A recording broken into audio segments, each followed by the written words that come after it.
जय माता जी गाइस, जय माता जी। आई होप आप सब लोग बहुत ही ज़्यादा बढ़िया होंगे यार। बहुत ज़्यादा धूप है, आप ऑब्वियस से देख रहे हो तो भाई आपको पता चल गया होगा। ये वही टाइम है जो लास्ट ईयर जब मैं आया था एंड स्टार्टिंग ऑफ द अगस्त। और आपको पता है ये धूप अगर मैं आपको बता दूँ तो सितंबर के एंड तक रहेगा। सितंबर के एंड के बाद आप अक्टूबर के फर्स्ट वीक में स्टार्ट हो जाती है विंटर। विंटर यार बहुत ज़्यादा टाइम तक रहती है, आपको ऑब्वियसली पता है। मार्च, अप्रैल, मई के स्टार्टिंग तक रहेगी। और इंडिया में भी भाई अभी हाल फिलहाल रेनी सीज़न का स्टार्टिंग हो जाएगी, है ना। तो सब लोग अपना ध्यान रखिएगा। और आज का जो टॉपिक है, देखो भाई बहुत सारे कमेंट्स के अंदर आए थे भाई हम्बल हंटर कैसी है, एजेंसी है तो, और जर्मनी आप कैसे जा सकते हैं ओरिजिनल तरीके से, लीगल तरीके से। तो इन सारी चीज़ों के बारे में बिल्कुल हम लोग डिस्कस करेंगे। तो जो भी इस वीडियो पर भाई नया है प्लीज़ लाइक एंड सब्सक्राइब कर दीजिएगा। और आपको इम्पोर्टेंट बात ये भी बता दूं कि ये जो वो है मेरे सजेशंस, मतलब कि मैं क्या सोचता हूँ, जो मैंने डिस्कस किया है भाई से और मैंने जिन लोगों से बात की है ना, उनके प्रोस्पेक्टिव से, उनके जो थॉट ऑफ पॉइंट थे, उनके जो सजेशंस थे, उन्होंने क्या सोचा, उन्होंने भी कितना पैसा लगाया, कि अभी पैसा लगा के आ सकते हैं, नहीं आ सकते हैं, आना है तो कैसे, किस कंपनी में आए, तो इन सारी चीज़ों के बारे में हम लोग बिल्कुल डिस्कस करेंगे। सबसे पहले तो भाई अब हम लोग सबसे पहले बात कर ले तो एजेंसी की, है ना। देखो भाई सॉरी कि मैं नाम ले रहा हूँ, है ना। जो हंटर करके एजेंसी है उसके ही मुझे 4 बंदे मिले, है ना। अब मैं आपको फ़र्क बताऊँगा कि एजेंसी का और कंपनी के अंदर डायरेक्ट आने का डिफरेंस और फ़र्क क्या है। ओके भाई, उसी कंपनी के, उसी एजेंसी के मुझे 4 बंदे मिले। वो भी इसी हिसाब से आए थे कि भाई उनको कंपनी ने बुलाया। देखो मैंने आपको बोला कि बुलाना कोई बड़ी बात नहीं है। बुलाने के लिए तो कल आपको कोई भी बंदा कोई भी कंपनी से बुला सकते हैं। मेन काम होता है कि आपको काम देना, आपको वर्क देना, ठीक है। आप यहाँ पर आ जाएँ, है ना। आपको अगर मैं बोलूँ कि आप आओ, मैं आपको 1 हफ्ते का काम देता हूँ, 2 हफ्ते की छुट्टी देता हूँ, तो जो आपको 1 हफ्ते का पैसा मिलेगा अप्रोक्सीमेटली 5 यूरो और 6 यूरो के हिसाब से अगर आपको बेसिकली बता दूँ तो आपको मिलेगा 200 से लेके 400 के अंदर अंदर पैसा। अगर आपको 2 हफ्ते में आपको बोलूँ कि काम नहीं है ना, क्योंकि जो एजेंसीज़ होती है ना वो देती है आपको कि आगे उनको कोई कंपनी हायर बुले बंदे उनको ज़रूरत है, ठीक है ना। किसी कंपनी को अगर जैसे कैमगार्ड, मार्क जैसी कंपनी को अगर ज़रूरत है बंदों की, तो वो एजेंसी को बोलती है हमको 5-10 दिन, 15-20 दिन के लिए बंदे दीजिए, या ज़्यादा टाइम के लिए चाहिए तो ज़्यादा टाइम के लिए भी दिया जाता है। ऐसा नहीं है सिर्फ 5-10 दिन, 15-20 दिन, लेकिन ज़्यादातर शॉर्ट ड्यूरेशन के लिए ही होता है टाइम, है ना। जितना तक मुझे पता है, जितनी एजेंसीज़ के साथ, जितने लोगों के साथ मुझे पता है, क्योंकि हमारी कंपनी इसमें भी बहुत बार एजेंसीज़ के थ्रू मंगाए जाते हैं। एजेंसीज़ के थ्रू मंगाते हैं क्यों? कंपनी क्यों मंगाती है? कंपनी मंगाती है जल्दी काम ख़त्म करवाने के लिए। और आपको अगर मैं रियलिटी बताऊं, ये सच बात है 110%। जो कंपनी होती है ना, कंपनी अगर हमारी कंपनी को जल्दी काम ख़त्म करवाना है, पर्टिकुलरली किसी चीज़ के अंदर, है ना, आप समझ लीजिए कि वेल्डिंग के अंदर आप नॉर्मली एक एग्जांपल ले लीजिए, तो हमारी कंपनी से एजेंसी लेती है कम से कम 8 से 9 यूरो पर घंटा, है ना। तो ऑब्वियस सी बात है, हमको इमरजेंसी 1 महीने के अंदर कंप्लीट करवाना है, हम 2-3 महीना खींच नहीं सकती है हमारी कंपनी। तो वो 1 महीने के अंदर, 1 महीने के लिए बंदे बुलाती है, शायद 2 बंदे बुला लिए उनको। वो तो एजेंसी को भाई 9 घंटे के हिसाब से दे रही है ना, 9 यूरो पर घंटे के हिसाब से दे रही है। लेकिन वो एजेंसी उस स्टाफ को, पर्टिकुलरली बंदे को 5 यूरो के हिसाब से दे रही है। तो भाई कंपनी, एजेंसी को 4 यूरो का फ़ायदा हो रहा है बहुत इजीली। तो भाई ऑब्वियस सी बात है, कोई भी कंपनी 4-5 महीने के लिए तो ये कंटिन्यू करेगी नहीं, है ना। 1 महीने के बाद तो भाई बंदा हो जाता है फ्री। कंपनी बोल देती है भाई अब अपना बंदा ले लो, एजेंसी को बोलती है अब हमको ज़रूरत नहीं है इस बंदे की। उसके बाद एजेंसी बोलती है ओके ठीक है, एजेंसी ने उस बंदे को वापस बुला लिया। अब क्या होगा? अब एजेंसी उसको बोलेगी कि भाई अब हाल फिलहाल तू थोड़े दिन बैठ, 15-20 दिन बैठ, अभी ज़रूरी नहीं है, क्या पता आगे उस एजेंसी को फिर से कुछ काम मिल जाए, तो फिर वो शायद वापस बुला लेवे या फिर आपको दूसरे काम पे भेज दे। लेकिन ऐसा कंटिन्यू होता है नहीं मेरे हिसाब से। तो ये होता है कि पक्का काम नहीं है, कि शायद आप अगर इंजीनियरिंग में आ रहे हो तो आप स्पेसिफिकली शायद एक ही कंपनी में लगे रहें, ये भी ज़रूरी नहीं है। आपको शायद दूसरी कंपनीज़ को बदलाना पड़े, दूसरी कंट्रीज़ में भी बदलाना पड़ सकता है, क्योंकि आपको पता है शेनिगन में ऐसा है कि आप किसी भी कंट्री के अंदर जाके काम कर सकते हैं अगर ये वाली कंपनी भेजती है for a normal short duration के लिए, है ना। अगर आउटसाइड जर्मनी में कहीं काम है तो ये कंपनी आपको एजेंसी आपको जर्मनी भेज देगी 15-20 दिन के लिए, आप वहाँ पे काम करके वापस आ जाए। अकोमोडेशन एंड फूड ये लोग देते हैं, ठीक है। अकोमोडेशन तो दिया ही जाता है, ऑब्वियस सी बात है। आप यहाँ पे काम करें, आप बाहर काम करें, फूड के अंदर आपको ये दे देती है 2.5 यूरो 4 यूरो पर डे के हिसाब से आपको पैसा दे दिया जाता है। 120 130 यूरो 140 यूरो पर मंथ आपको दे दिया जाता है। ये तो हो गया भाई एजेंसी का, है ना।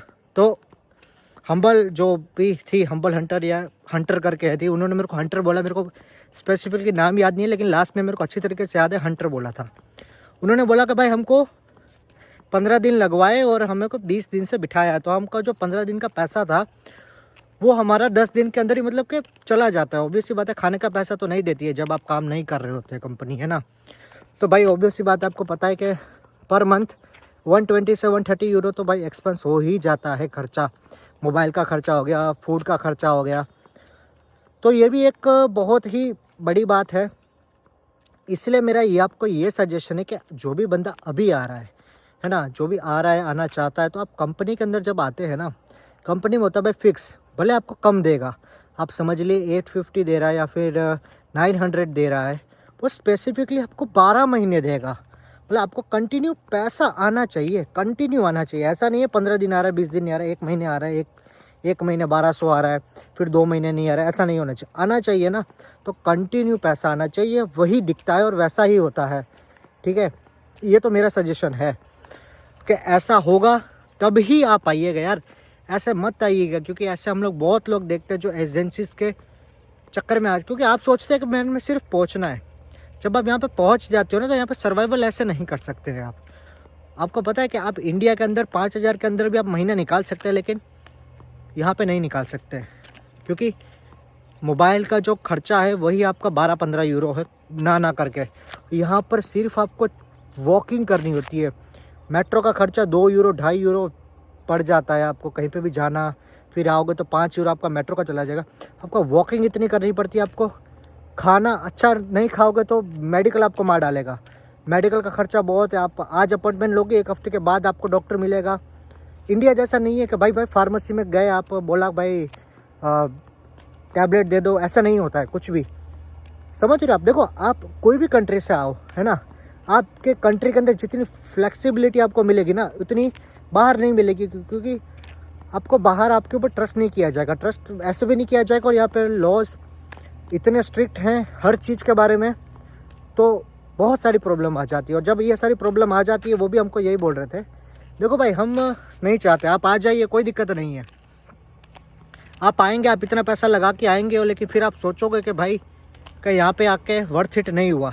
वर्थ इट तब होगा जब आप एक जगह पे स्टिक रह के काम करोगे। ऐसा नहीं होगा कि भाई 4 दिन काम यहाँ पे किया, 4 दिन वहाँ पे किया। हाँ, 4 दिन करके सब जगह अगर आपका बिना, देखो 5 दिन रेस्ट मिल के 25 दिन काम हो रहा है तो वो भी अच्छा है मेरे हिसाब से। लेकिन अगर 1 मंथ के अंदर कम से कम आपके 20 दिन तो काम लगने चाहिए, 10 दिन फ्री चलेंगे यार, ठीक है। क्योंकि 2 डे अ वीक हॉलीडेज़ आप हिसाब देखने जाए तो 4 हफ्ते होते तो 8 दिन की छुट्टी हो गई, 22 दिन तो आपको पास कम से कम काम होना चाहिए। अगर 22 दिन आपके पास काम है, फिर आपको अच्छा है ना, तभी आपका पैसा बनेगा। ऑब्वियस सी बात है, 860 यूरो 900 यूरो तब आपके पास पैसा बचेगा। आप खर्चा थोड़ा निकालने के बाद भी आपके पास कम से कम 700 यूरोज़ के आसपास कुछ बच रहा है, तो आपके पास 70,000 बच रहा है, तो भी आपको कम से कम 1 साल लग जाएगा अपना पैसा रिकवरी करने में। 7 लाख रुपए, जो 6.5-7 लाख रुपए महीना खर्चा हो रहा है, जो आपने लगा के आए हैं टोटल पैसा। तो मेरा भाई आपको यही सजेशन है कि आप ऐसा करिएगा, ठीक है। आना नहीं आना है वो आपको मैंने पूरा डिटेल में बता दिया है, और कंपनी के थ्रू आएंगे क्या फ़ायदा है वो भी आपको मैंने बता दिया है। एजेंसीज़ को अच्छी तरीके से हर डिटेल में जो मैंने आपको बताया, डिटेल में पूछेगा हर एक बात। ऐसा नहीं कि हाँ करके आप आ जाएंगे, फिर उसके बाद भाई देखो आने से पहले सब कुछ हो सकता है, आपको मैं पहले बता रहा हूँ। आने से पहले, एजेंट को पैसे देने से पहले आप लाख चीज़ें पूछ सकते हैं।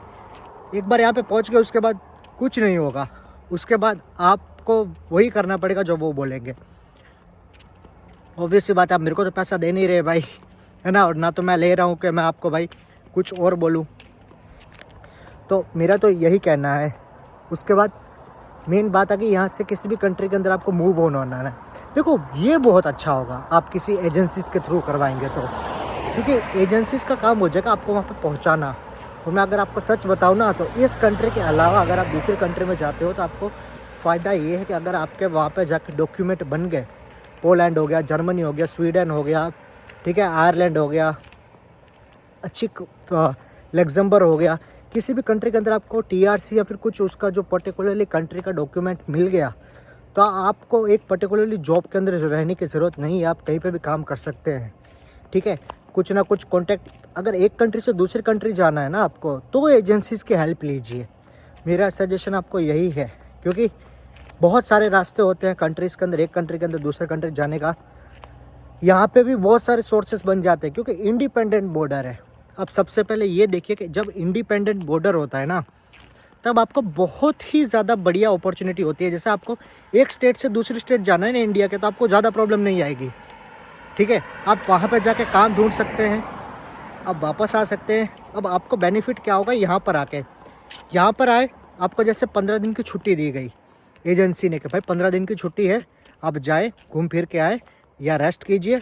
आप उस 15 दिन की छुट्टी का बिना किसी वीज़ा के आप आराम से दूसरी कंट्री के अंदर जाके 5-10 दिन घूम के, ठीक है, तो ऑब्वियस सी बात है भाई, घूमना तो आपको खर्चा होगा, वो तो आपके ऊपर है। ठीक है, लेकिन जैसे मैं बोल रहा हूँ, आप जाइए, ठीक है, ट्रेन होती है, मेट्रोज होती है, आप इटली होती है, यहाँ से मेट्रो होती है, जर्मनी होती है, हर कंट्री की मेट्रो होती है। आपको सिर्फ मेट्रो में बैठना है, आपके पास टीआरसी वैलिड होता ही है भाई, एजेंसी आपको टीआरसी बना के देती है जो वैलिड होता है, तो उसके लिए आपको कोई भी प्रॉब्लम नहीं है। सीधा जो पुलिस वाला आपके टीआरसी मांगेगा तो आपको उसको टीआरसी दे देनी है, कोई भी प्रॉब्लम नहीं है। दूसरी कंट्री में जाके भी डेफिनेटली 30 डेज़ तक आप वैलिड है, आप दूसरी कंट्री में बिना किसी हिचकिचाहट के 30 दिन वहाँ पे रुक के आ सकते हैं। आपको 30 दिन तो रुकना नहीं है, शायद आपको 2 दिन रुकना हो, वहाँ पे जाइए, ठीक है, यहाँ से रेट्स देख के जाइए कि भाई होटल्स के क्या रेट्स हैं, है ना, कि अगर आपको रुकना पड़ जाए सस्ते में, अगर कोई स्टूडेंट्स को अकोमोडेशन देने वाले जो अगर आपको 15-20 यूरो के अंदर मिल जाते हों, है ना, ग्रुप्स में जाइए, 3-4 लोगों को लेके जाइए ताकि सब कुछ सस्ता पड़े। ऐसे जाइए दूसरी कंट्रीज़ के अंदर, थोड़ा पूछताछ कीजिए, वही मेट्रो पकड़ के वापस आ जाइए। पहली बार मुश्किल होगा, डर लगेगा, लेकिन ऐसे ही लिया जाएगा। ठीक है, अब आप सोच रहे होंगे कि भाई मैं ऐसे क्यों नहीं कर रहा हूँ, क्योंकि भाई मुझे ज़रूरत नहीं है ना। मुझे ये पता है कि भाई अगर मुझे कम पैसा दे रही है कोई भी कंपनी, जैसे स्पेसिफिकली 1100-1200 दे रही है, ठीक है, तो मैं 1 साल से मेरे को भाई आया था डायरेक्ट इतनी नहीं मिली थी, क्योंकि मैंने भी अपने डिपार्टमेंट चेंज किए थे अंदर, मेरी कंपनी के अंदर मुझे इस डिपार्टमेंट में ठीक नहीं लग रहा था, और मेरे ब्रदर्स जो थे वो पहले से 2-3 साल से काम कर रहे थे। मुझे ये पता था, 1 साल कंप्लीट हो चुका है मुझे, ठीक है, मुझे ये पता था कि भाई कंटिन्यू पैसा आना बहुत ज़रूरी है। ऐसा नहीं है कि भाई मेरे को लग्जमबर्ग जो है वो कंट्री, वहाँ पे भी अपॉर्चुनिटीज़ मिली, आसपास की दूसरे कंट्रीज़ के अंदर भी अपॉर्चुनिटीज़ मिली, लेकिन मैंने कहा नहीं, ज़्यादा पैसे, देखो भाई हर कंट्री में जाओगे तो आपको वहाँ का पैसा कम ही लगेगा थोड़े टाइम के बाद, ऑब्वियस सी बात है। अब अमेरिका जो रहता है उसके लिए 2-3 लाख रुपए कमा रहा होगा, ऑब्वियस सी बात है, थोड़े टाइम के बाद आपको वो कम पैसा लगने लगेगा, क्योंकि फिर उस हिसाब से आपके खर्चे बढ़ गए होते हैं, है ना। जैसे इंडिया में हम इतना खर्चा नहीं करते थे जितना अभी करते हैं यहाँ पे, ऑब्वियस सी बात है यार। भाई यहाँ पे हम लोग खुद कमाते हैं, आप खुद जब कमाते हैं तब आप सोचते हैं कोई बात नहीं, कमा तो रहे हैं, थोड़ा सा खर्चा कर लेते हैं। वैसे ही हर कंट्री में जब आप करते हैं ना खर्चा, तो ऑटोमेटिकली आप सोचते हैं कि भाई खर्चा कर लेते हैं, कोई बात नहीं, कमा तो रहे हैं, तो वैसा ही होता है। सो अगर आप अपनी नॉर्मल अपने रिक्वायरमेंट के हिसाब से जॉब देखेंगे, ठीक है, अगर आपको ठीक लग रही है जॉब, आप लॉन्ग टाइम तक कर सकते हैं बिना किसी हिचकिचाहट के, और आपको वो पैसा ठीक लग रहा है, ठीक है, क्या आप सोच रहे हैं कि भाई 1,20,000, 1,30,000, 1,10,000, ठीक है, आपको ओके, आपको कोई प्रॉब्लम नहीं है। अब 1 महीने के बाद छुट्टी दे रहे हैं, ठीक है, अगर आपको कोई प्रॉब्लम है, वो आपकी प्रॉब्लम सुन रहे हैं, तो फिर आप क्यों चेंज करनी है ना। अगर करनी भी है तो फिर वो आपकी चॉइस है, ठीक है। कि मेरा तो यही मानना है कि हर बार न्यू जॉब में जाना ज़्यादा पैसे के लिए, वहाँ पे जाके क्या नेबर्स को भी आपको जानना पड़ेगा, पर्टिकुलर एरिया को भी जानना पड़ेगा, फिर से सारी चीज़ें खुद ब खुद न्यू स्टार्ट करनी पड़ेगी जैसे यहाँ पे की थी, है ना। आप यही सोच लीजिए, अगर आप दिल्ली में जॉब कर रहे हैं, ठीक है, दिल्ली में, वहाँ से आप फिर गुड़गांव कहीं जॉब करें, ठीक है, आप ग्रेटर नोएडा में जॉब करें, आप बम्बई जैसे बड़े शहर में, आप इंडिया के अंदर एक शहर में दूसरे शहर में आप अगर आप जॉब करेंगे तो इतनी प्रॉब्लम होती है। तो आप सोचिए, अगर एक कंट्री में दूसरे कंट्री में जॉब करना है तो उसमें कितनी प्रॉब्लम्स होगी, है ना। यहाँ पे आप थोड़ी बहुत एक साल के अंदर लैंग्वेज सीखे होंगे, लोगों को पहचाने होंगे, आसपास के लोग आपको जानते होंगे, जहाँ पे डेली आप शॉपिंग करने जाते हो वहाँ पे आपको लोग पहचानते होंगे, ठीक है। उनसे हमको कोई मतलब तो नहीं है, लेकिन क्या है ना कि थोड़ा सा अपना अपना सा लगना लगता है। लेकिन न्यू कंट्री में जाके फिर से वहाँ की लैंग्वेज सीखो, लोग थोड़े से अननोन होते हैं, तो ये सारी चीज़ें देखो भाई, जहाँ पे थोड़े से अच्छे एडवांटेजेस है वहाँ पे भी थोड़े डिसएडवांटेजेस भी होते हैं, ऑब्वियस सी बात है। तो आपके ऊपर डिसीजंस होते हैं। तो ये तो भाई था मेरा सजेशंस। बाकी यार और भी अगर कुछ आपको जानना हो तो डेफिनेटली आप कमेंट सेक्शन में बता दीजिएगा। आप तो नॉर्मली भाई सबके कमेंट्स का रिप्लाई डेफिनेटली दे ही रहा हूँ वापस। और इंडिया में भाई मिलेंगे डेफिनेटली। जामनगर तो ऑब्वियस बात मैं आ ही रहा हूँ, तो जामनगर के भी जो है विशाल भाई, ऑब्वियस सी बात है विशाल भाई के साथ भी बहुत टाइम से बात नहीं हुई। और बहुत सारे जितने भी सारे हैं भाई, उनको सॉरी यार, लेकिन रिप्लाई डेफिनेटली कमेंट सेक्शन में चल ही रहे। और भी कुछ अगर प्रॉब्लम हो तो डेफिनेटली आप कमेंट सेक्शन में ज़रूर बताइएगा। बाकी भाई अभी न्यू वीडियोस आती रहेगी, क्योंकि न्यू ईयर स्टार्ट हो गया और मेरे लिए अपकमिंग ये सेकंड ईयर स्टार्ट हो गया है। तो थैंक यू सो मच आप सब लोगों का यार, ठीक है। 1 साल हो चुका है हमारे इस चैनल को, तो thank you so much. And अपना सब लोग ध्यान रखिएगा। बाकी और भी कोई प्रॉब्लम आएगी तो मैं आपके साथ हमेशा हूँ ही। टेक केयर, बाय, जय माता जी।